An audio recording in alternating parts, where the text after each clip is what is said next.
우리가 여태까지 한 번도 경험해 보지 못했던 그런 성탄절이지만, 이 시간이 또 지나가고 세월이 흐른 후에 오늘을 돌이켜보면 하나의 기억이 되어지고 또 하나의 추억이 되어지지 않을까 싶습니다.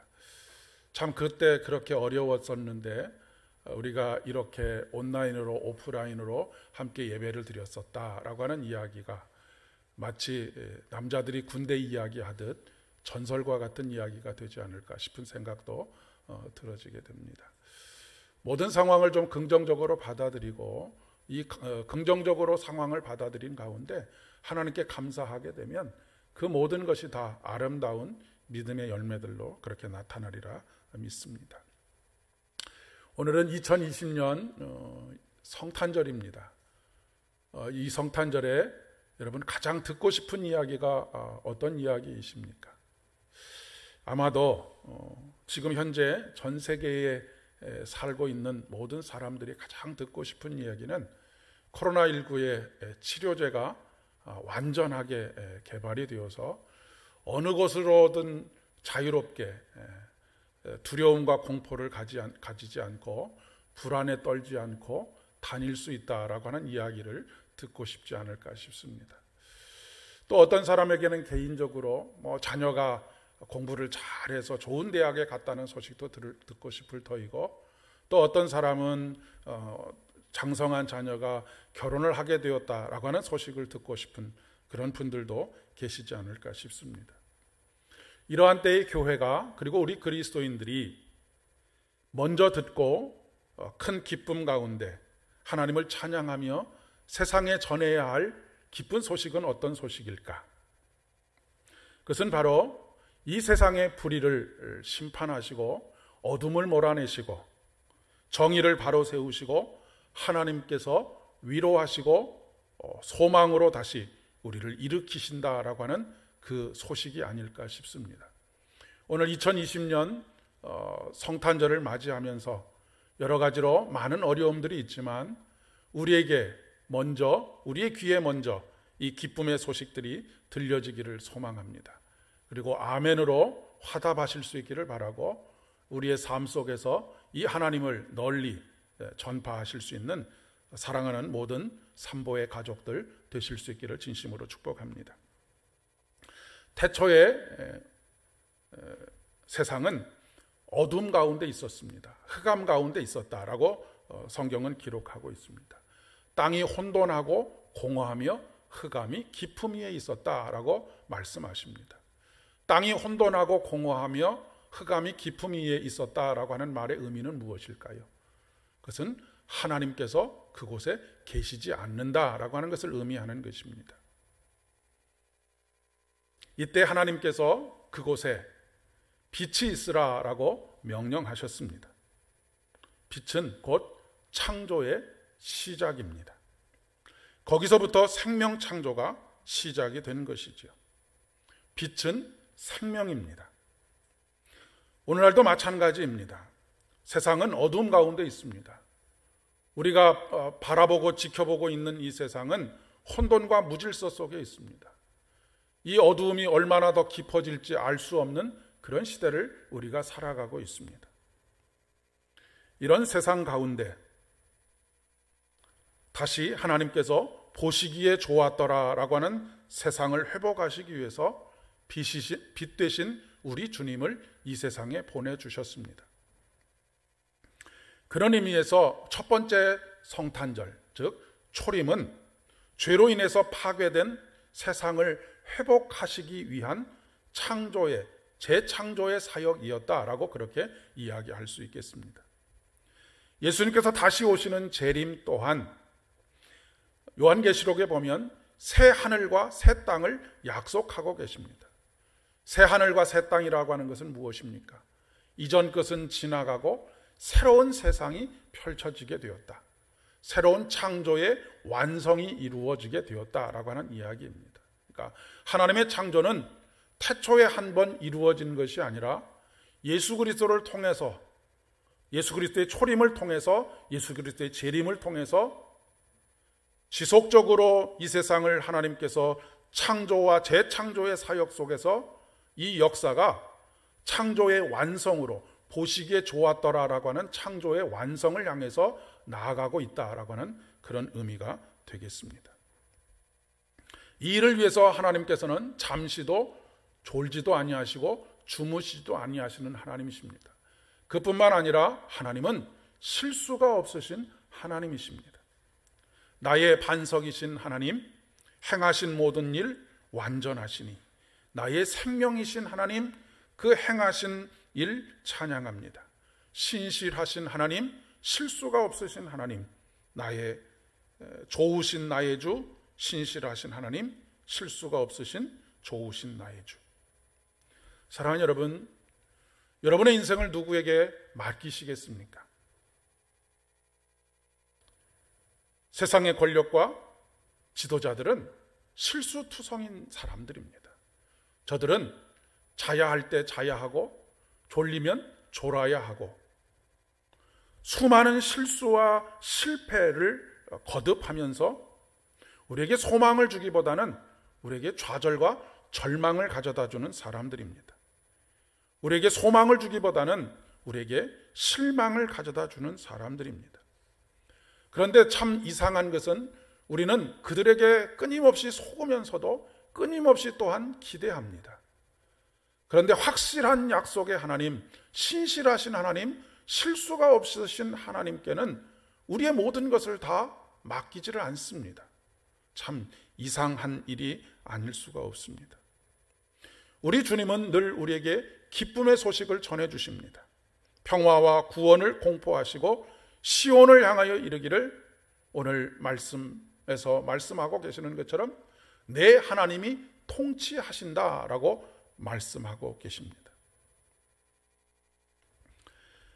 그러나 우리가 알다시피 첫 번째 성탄절은 참으로 초라했습니다. 초라하기를 넘어서 쓸쓸하기까지 했습니다. 오늘날 다시 오실 예수 그리스도를 기다리는 그 기다림도 그렇지 않은가라고 생각되어집니다. 아무도 이 땅에 오시는 예수님을 환영하는 사람이 없었습니다. 다 각자가 자기가 원하는 메시아를 기다리고 있었기 때문입니다. 오늘날도 다 각자가 듣고 싶은 기쁨의 소식이 다른 이유이겠습니다. 요한복음 1장 10절 11절의 말씀에 보니까 그가 세상에 계셨으며 세상은 그로 말미암아 지은 바 되었으되 세상이 그를 알지 못하였고 자기 땅에 오매 자기 백성이 영접하지 않았다라고 하는 것입니다. 자기 백성이 아닌 사람들이 영접하지 않았다라고 하면 그나마 마음이 조금 덜 섭섭할 터인데 자기 백성이 하나님을 영접하지 않았다라고 그렇게 분명하게 기록하고 있습니다. 오늘날도 크게 다르지 않은 것 같습니다. 며칠 전에 라디오를 우연히 운전을 하면서 가다가 듣게 되었는데 올해는 화이트 크리스마스가 되지 못할 것 같다라고 하는 소식을 전하면서 굉장히 안타까워하는 아나운서 MC의 그 멘트를 들을 수가 있었습니다. 성탄절을 그저 낭만으로만 받아들이는 것이지요. 여러분, 흰눈이 내리는 성탄과 예수님께서 이 땅에 오신 사건이 도대체 무슨 연관성이 있겠습니까? 이스라엘 땅에 흰눈이 오지도 않을 뿐더러 우리는 그저 우리의 만족을 위해서 성탄을 생각하고 기념하는 것은 아닐까 싶은 생각이 들기 때문에 그렇습니다. 그저 장사하는 사람들은 소비를 극대화하는 그런 절호의 기회로 삼을 뿐이지 이 땅에 평화를 선포하시고 내 하나님께서 통치하신다라고 하시는 이 하나님의 나라에 대한 관심은 하나도 가지지 않는 그런 모습들입니다. 그러면서도 우리는 늘 세상을 탓하지요. 남 탓을 합니다. 그리고 세월 탓을 하기도 합니다. 우리 자신은 쏙 빠지고 세상 탓을 함으로 말미암아서 나를 합리화하는 경우들이 굉장히 많이 있습니다. 우리가 가장 쉽게 사용하는 말 중에 하나가 뭐냐면 육체가 연약해서 어쩔 수 없다라고 하는 그런 이야기입니다. 마음이 원하노되 육신이 연약하다라고 하는 이야기를 하곤 하지요. 그러나 육체가 연약해서 어쩔 수 없다라고 말하는 우리들에게 하나님께서는 육체를 입고 이 땅에 오셨습니다. 육체가 연약해서 어쩔 수 없다라고 말하는 우리들에게 하나님께서는 육체를 입고 이렇게 사는 것이다 라고 하는 것을 보여주시기 위해서 말씀이 육신이 되셔서 이 땅에 오셨다라고 하는 그런 이야기입니다. 그리고 이 땅에 육체를 입고 오셔서 제자들을 부르셨습니다. 그리고 나를 따르라 말씀하셨습니다. 그러나 환난이 맞아 3년 동안이나 따르던 제자들이 뿔뿔이 흩어지는 슬픈 광경을 우리는 또한 목격하게 됩니다. 그러나 이런 상황들이 우리에게 절망을 가져다 주는 것이 아니라 이런 상황 속에서 우리는 오직 예수 안에만 소망이 있다라고 하는 것을 발견하게 됩니다.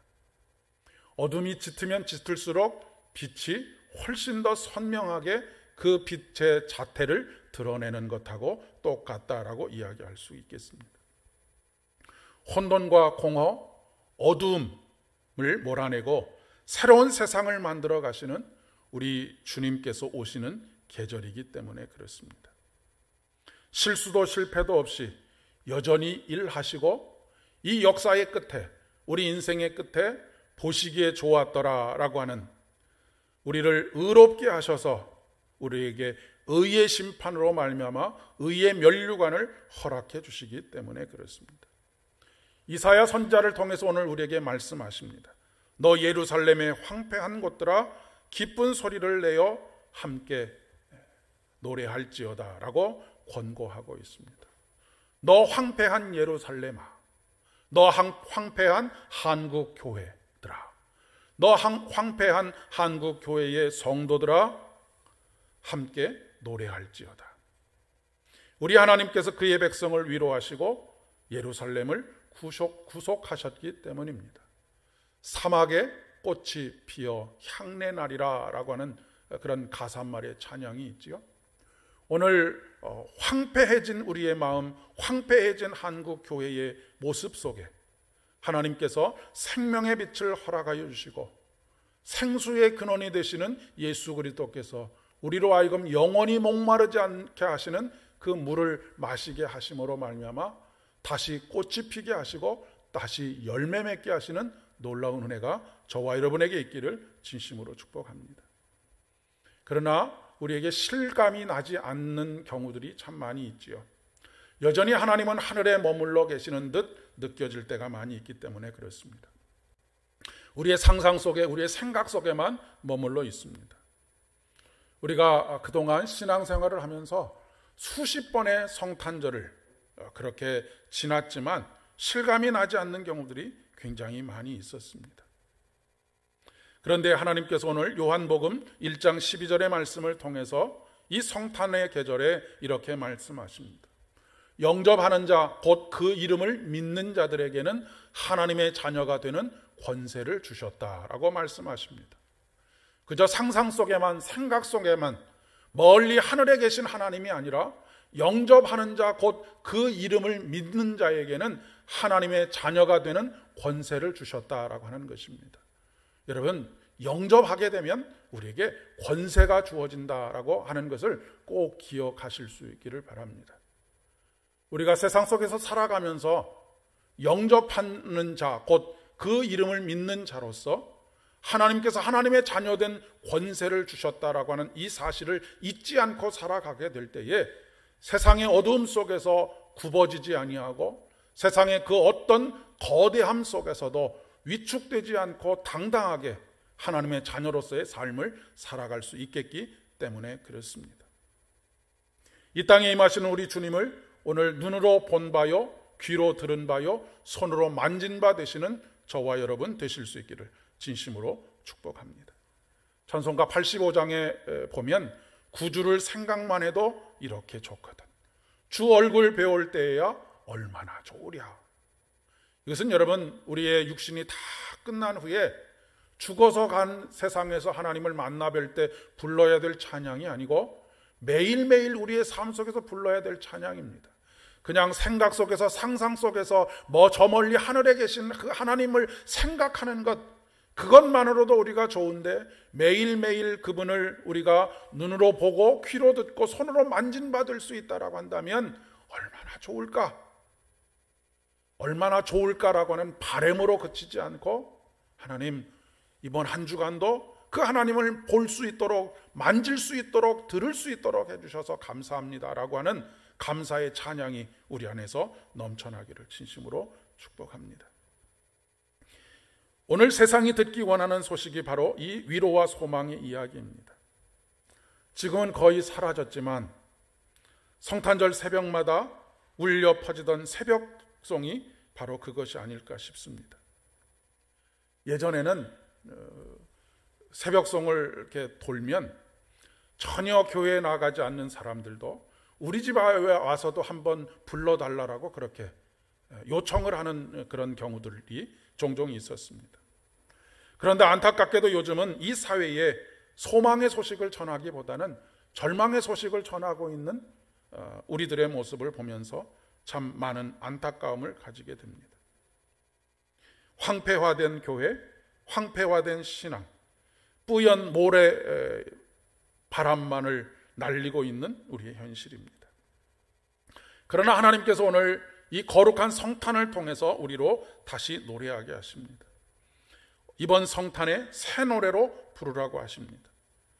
구석구석 허물어져 가는 우리 사회를 향해서 교회가 성탄의 소식, 이 세상을 다시 구원하시고 회복하시고 절망 가운데 소망을 허락하여 주시는 그 성탄의 노래를 부르라고 말씀하십니다. 예수님께서 이 땅에 오시는 것을 임마누엘이라고 합니다. 하나님께서 우리와 함께 하시는 것이죠. 임마누엘 신앙을 가진다라고 하는 것은 우리가 어디에 있어야 하는가라고 하는 것을 말해주는 신앙이기도 합니다. 하나님께서 우리와 함께 하신다라고 하는 신앙의 고백임과 동시에 임마누엘 신앙이라고 하는 것은 우리가 어디에 있어야 하는가라고 하는 것, 이것을 말해주는 것이라고 하는 것이죠. 젊은 사람들이 잘 사용하는 표현으로 낄낄빠빠라고 하는 표현이 있습니다. 낄 때 끼고 빠질 때 빠져야 된다. 우리가 있어야 할 곳이 어디인지를 잘 아는 것. 죄와 어둠의 자리에 함께 그 향락의 자리에 있는 것이 아니라 오히려 예수 그리스도의 복음이 간절하게 필요한 그곳에 함께하는 것이죠. 하늘 보좌를 버리시고 이 땅에 오신 예수님처럼 우리들도 세상의 낮은 곳을 향하여서 그곳에 함께 머물러 있는 그런 믿음의 사람입니다.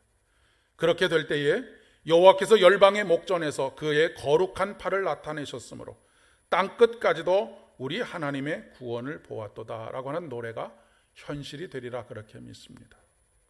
오늘 이 거룩한 성탄에 여러분의 마음속에 우리 주님께서 임마누엘 하시고 여러분의 삶의 모든 자리에서 함께 하시는 주님으로 말미암아서 날마다 소망이 넘쳐나고 그 기쁨의 소식으로 말미암아 여러분의 마음속에는 평강이 항상 충만케 되는 복된 2020년 나머지 시간들과 또 우리에게 허락해 주실 2021년이 되실 수 있기를 진심으로 축복합니다.